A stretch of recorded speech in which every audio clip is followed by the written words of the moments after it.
रघुकुल में जन्म लेने वाले श्री राम क्या वाकई लक्ष्मीपति श्री हरि का अवतार है? क्या ये वही श्री राम है जिनका नाम देवों के देव महादेव जपते हैं? अगर ये साक्षात जगन्नाथ है तो एक साधारण मनुष्य की भांति अपनी पत्नी के विरह में विलाप क्यों कर रहे हैं? अगर ये वाकई श्री हरि का अवतार है तो क्या ये क्षण भर में ही अपनी पत्नी को खोज नहीं सकते? ये सभी प्रश्न माता सती के हृदय में गहरी उथल पुथल मचाए हुए थे। रामचरितमानस के अनुसार भगवान शंकर और माता सती ने प्रभु श्री राम को देखा। माता सीता को रावण ले गया था। प्रभु श्री राम वन में अपने भाई लक्ष्मण के साथ माता सीता को ढूंढ रहे थे।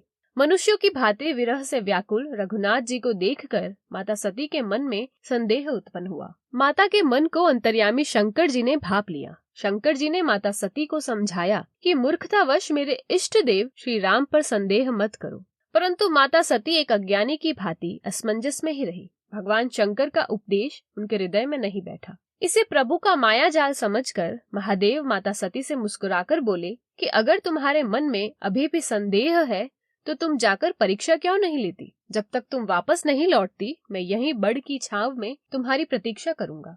माता सती शंकर भगवान को प्रणाम कर उस वन में पहुंची जहां राम लखन माता सीता को खोज रहे थे। माता सती माता सीता का वेश धारण कर प्रभु श्री राम की ओर चली। लक्ष्मण जी उन्हें देख कुछ भ्रमित हुए, पर श्री राम उनके उद्देश्य को समझ गए। प्रभु श्री राम ने माता सती को प्रणाम कर मुस्कुराकर उनसे पूछा कि वृषकेतु शिवजी कहाँ है? आप वन में अकेली विचरण क्यों कर रही है? माता सती शर्मिंदा होकर शिवजी के पास जाने लगी। तभी उन्हें मार्ग में उनके आगे चलते हुए राम, सिया और लक्ष्मण दिखाई दिए। माता ने वापस पीछे मुड़कर देखा तो वे ही सिया राम और लक्ष्मण वहाँ भी थे। धीरे धीरे उनको अनगिनत राम, सिया और लक्ष्मण दिखाई दिए और माता सती ने देखा कि नाना प्रकार के देवी देवता उन्हें प्रणाम कर रहे हैं और चारों ओर बस राम नाम की ही ध्वनि गूंज रही है। माता सती अत्यंत भयभीत हो गई। वे शिवजी के पास पहुंची, परंतु उन्होंने भगवान शंकर को अपने इस कर्म के बारे में नहीं बताया। असत्य बोलते हुए उन्होंने कहा कि मैं तो बस प्रभु श्री राम को शीश नवाकर आ गई। मैंने उनकी कोई परीक्षा नहीं ली। परंतु अंतर्यामी भगवान शंकर से क्या कभी कुछ छुपा है? सच जानकर शंकर जी के मन में बड़ा विषाद हुआ। सीता तो उनके लिए माता का रूप है। उन्हीं माता सीता का सती जी ने वेश धारण किया। शंकर जी ने विचार किया कि मैं अब यदि सती से प्रीति रखूंगा तो भक्ति मार्ग लुप्त हो जाएगा। सती परम पवित्र है, इसलिए उन्हें छोड़ते भी नहीं बनता और प्रेम करने में बड़ा पाप है। भगवान शंकर ने ये संकल्प कर लिया कि अब सती के देह से उनकी भेंट नहीं होगी। उन्होंने सती से तो कुछ न कहा, परंतु एक आकाशवाणी हुई कि महादेव आप धन्य हैं, आपके सिवा ऐसी प्रतिज्ञा कोई नहीं कर सकता। आकाशवाणी सुनकर माता सती चिंतित हो गई। उन्होंने महादेव से अनेक बार पूछा कि आपने कैसी प्रतिज्ञा की है, परंतु महादेव कुछ न बोले। माता सती और भगवान शंकर कैलाश पहुँचे। महादेव ने सती को बैठने के लिए आसन दिया और स्वयं प्रभु श्री राम का ध्यान करने लगे।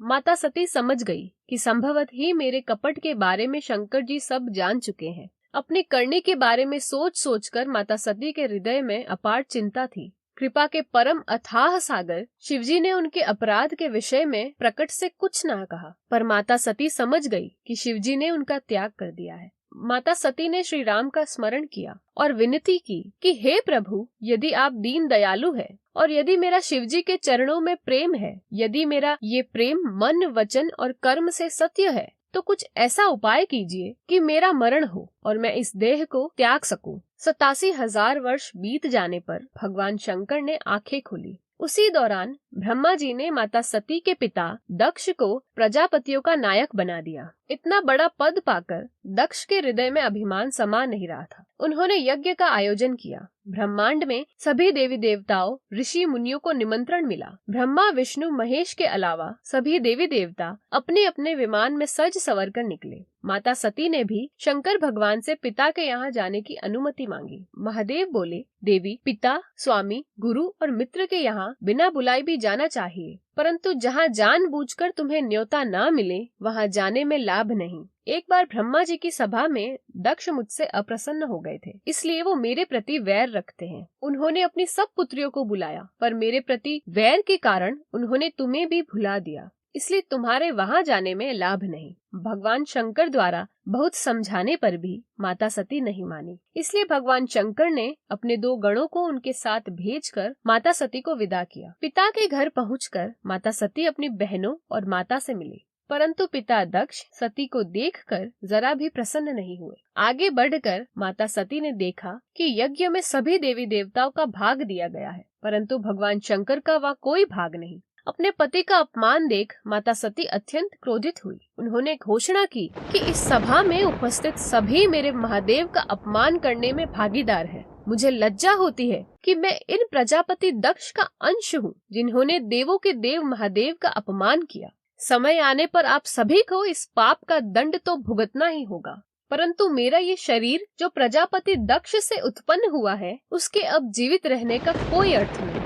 देखते ही देखते माता सती ने यज्ञ की अग्नि में अपने देह को समर्पित कर दिया और अपनी अंतिम इच्छा अनुसार उन्होंने अगला जन्म माता पार्वती के रूप में लिया और शिव से विवाह किया। तत्पश्चात माता पार्वती के निवेदन करने पर महादेव ने उन्हें प्रभु श्री राम की कथा सुनाई, जिसे रामचरितमानस कहा गया।